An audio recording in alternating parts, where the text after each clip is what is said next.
ki gel zi e khat ve kom le in khal chun iti hin kho kam ding kham tin ka ki gel zi e ha sai ka thu nan pui ai la si sa gu hi be in kan ngai zi e phale ni khu hung cha lo yo ki nau munu min ka ngai na sei ka ka na la le phale ni khu hung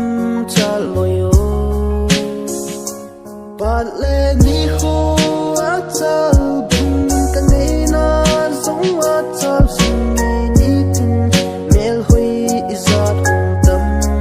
zong le nang bo lung se zing di nang bo ta san zing di ka hin ngai zi e ka hin i zi e zang khong va le na tim zu na zi ding na hi kitai dam se lim hung ha pan lang ka hin tau pi zing di na lim sila a la pen hi zong leng nei le si sa gu hi be in lon fi lung khang ka te pat le ni khu a chal bung ka nei na zong a chal sing ni tin mel hui izat hung tam zong le nang bo lung si zing di